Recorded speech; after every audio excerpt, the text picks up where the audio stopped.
mais estudo bíblico, graças a Deus por isso. Me perdoe a ausência, né, por uma semana, eu trazei um pouquinho nas minhas aulas, os estudos, né, porque é muito conteúdo e eu procuro reduzir o máximo para vocês. Então agora vamos começar a ler sobre o livro de Deuteronômio, que é o quinto livro da Bíblia. Ele completa o Pentateuco, que são os primeiros 5 livros, 5 rolos da Bíblia. E, inclusive, esse livro ele é falado mais de 80 vezes no Novo Testamento. Ele é citado porque realmente foi a base dos cristãos primitivos, né, naquela época. O livro, o nome Deuteronômio, nome difícil, ele significa repetição da lei ou segunda lei. Por que ele foi necessário ser escrito? Porque Moisés achou por bem repetir tudo que Deus havia feito ao longo dos 40 anos. E esse livro ele foi escrito mais ou menos, né? Isso aconteceu mais ou menos a 1260 a.C.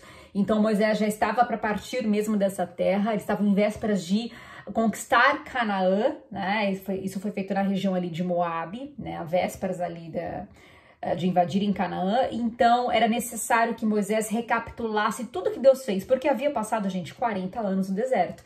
E havia nascido outra geração, outras pessoas que não atravessaram o Mar Vermelho com eles, que não sabiam como é que era o Egito. Então foi necessário que Moisés repetisse. Então esse livro é um resumão de tudo que Deus fez nesses 40 anos. Claro que vou dar destaque a um ponto ou outro, dividirei Deuteronômio em 2 vídeos para não ficar muito extenso para vocês, mas serão no máximo aí 2 vídeos de 10 minutos para que vocês possam ter tudo mastigadinho. Bom, vamos lá, dos pontos que eu destaco, né, desse livro, né, Moisés ele fala muita coisa, ele repete tudo aquilo que Deus falou de leis, de regras, né, como nós falamos, Moisés ele era um legislador, né, então ele entendia muito de doutrinas, né, dos costumes que Deus havia dado a ele, então ele repete um monte de coisa. E aí, no capítulo, vamos ler aqui, no capítulo 2, né, o capítulo do 1 ao 3, ele faz uma retrospectiva do que Deus fez, né, para chamar a atenção. E eu quero falar um pouquinho do que ele fala aqui no capítulo 2, ele fala sobre os anos do deserto, e ele fala sobre um povo, que eu já falei para vocês, que era um povo de gigantes. Vamos lá. 2, capítulo 10, diz assim: antigamente os Emins habitavam nessa terra, era um povo forte e numeroso, alto como Enaquins. Como os Enaquins, eles também eram considerados Refaíns, mas os Moabitas os chamavam de Emins. Vamos para outro capítulo 3, versículo 11, que diz assim: Og, rei de Bazã, era o único sobrevivente dos Refaíns. Sua cama era de ferro e tinha pela medida comum 4 metros de comprimento e 1 metro de 80 centímetros de largura. Ele ainda está em Rabá dos Amonitas. Então, assim, Moisés começa a falar sobre o perfil dos povos, né? Os inimigos ali, os povos da redondeza. E ele fala sobre esse povo, né? Que eu falei para vocês, que eram Néfilins, Refaíns e Emins, que eram considerados homens de grande estatura, a ponto da cama de um deles, né? De um dos reis desse povo, ter mais de 4 metros de comprimento. Gente, isso era coisa absurda, né? Completamente desproporcional. E aí, eu já vou compartilhar com vocês, foi feito alguns estudos, né? De múmias de gigante, gente. Muito legal, achei esse estudo. Dão uma olhadinha no link abaixo, por favor, pesquisem na íntegra, tá? Para vocês verem as descobertas. Não só foi achado múmias, né, e vestígio desse povo grande que Moisés cita, como também tem muitas evidências, né, como eu falei, fotos, ossadas, eles eram tão grandes que tinham até 6 dedos nos pés ou nas mãos. Eu vou mostrar isso para vocês, também vou dar um spoiler, compartilhar algumas fotos. Isso não foi só achado ali na região da faixa de Gaza, do Mar Morto, mas como também foi achado em outros países. Então vocês vão ver também nessa matéria desse link que também teve gigantes, né, ossada de gigantes ali na região da Irlanda, por aquelas regiões, tá? Dá uma olhadinha em algumas fotos para aguçar a curiosidade de vocês.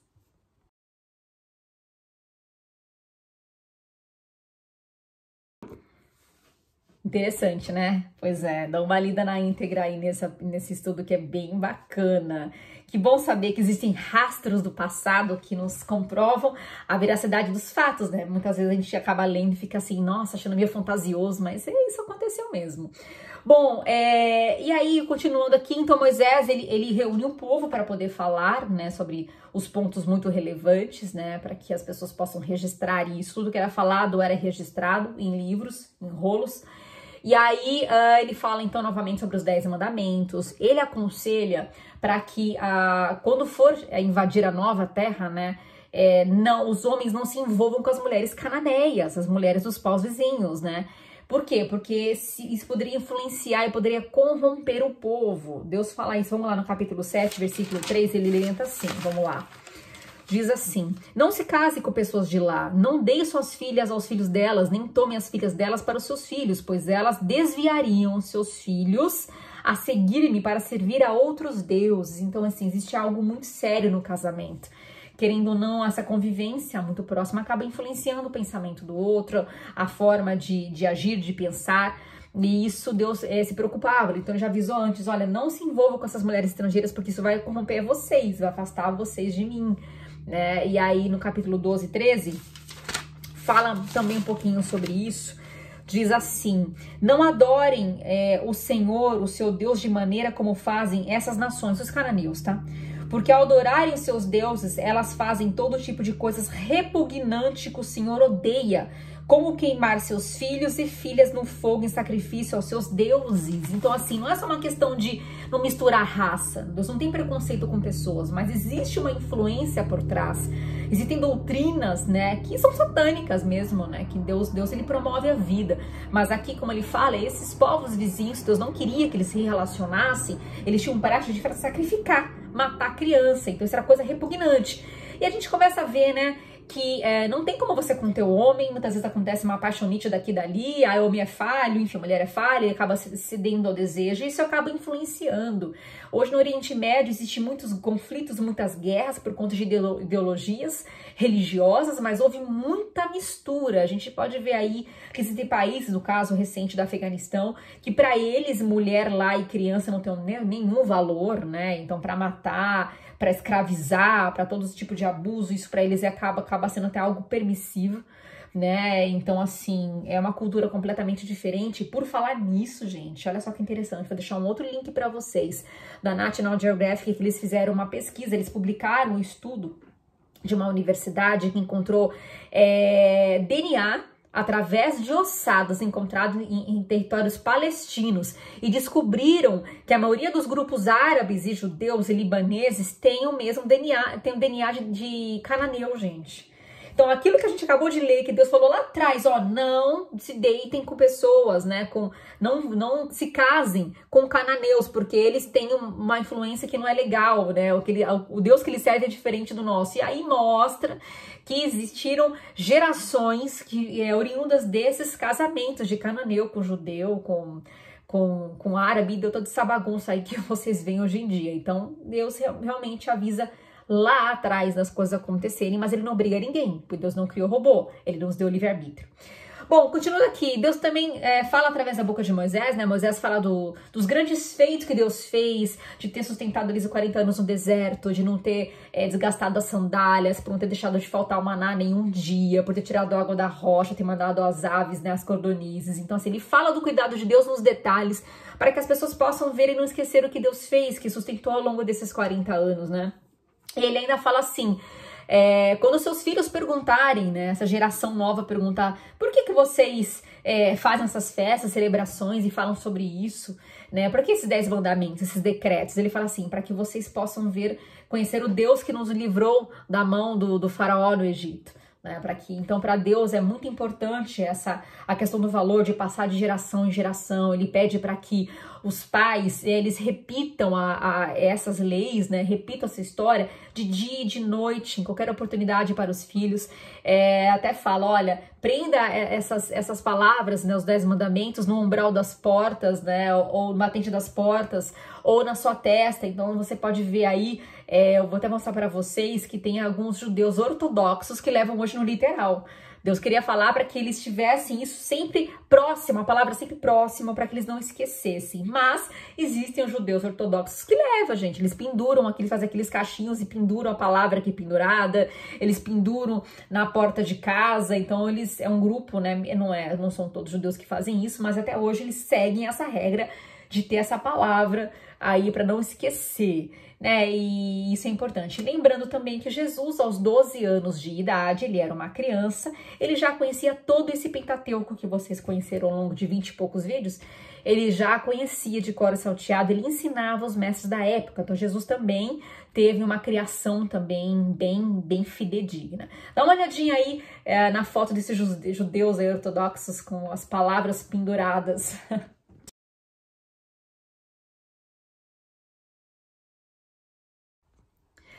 Outra coisa importante também que Moisés avisa, prepara o povo, é de que a guerra não vai ser de uma hora para outra, vai ser um processo. Eles iriam ter que enfrentar vários reis, várias cidades. No conquistar Canaã não é só, eu vou atravessar aqui o Rio Jordão e vou atacar um grupo de pessoas, a gente vai invadir a terra. Não, Canaã era uma cidade completamente fortificada. Então havia outros reis ali nas regiões também que dominavam terras. E não era de uma hora para outra que eles iam vencer. Então toda conquista tem um sabor, né? Tem um processo para ser conquistado, né? Para ser tomado posse, isso para toda a nossa vida. Vamos ler o que é a explicação por que Deus avisa que vai demorar um pouquinho. Vamos lá. Capítulo 7, versículo 22 fala o seguinte: o Senhor, o seu Deus, expulsará aos poucos essas nações diante de vocês. Vocês não deverão eliminá-las de uma vez só, senão os animais selvagens se multiplicarão ameaçando-os. Estão lembrando que eles viviam numa região, gente, que tinham animais. Não tinha zoológico para conter os bichinhos, não tinha nada disso, né? Do Ibama, nada disso. Então, assim, eles tinham que enfrentar essa questão da natureza, eles estavam expostos, né?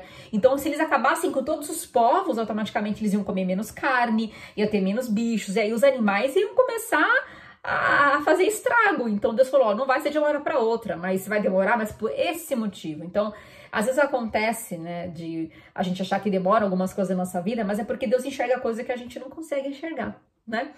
Bom, outra coisa também interessante que Moisés faz questão de lembrá-los, que essa conquista de Canaã que Deus está para dar para eles, né, em vias de entregar para eles, não é mérito deles. Até porque eu já provei em mais de vários vídeos falando o quanto o povo murmurou e ficou no ouvido de Moisés.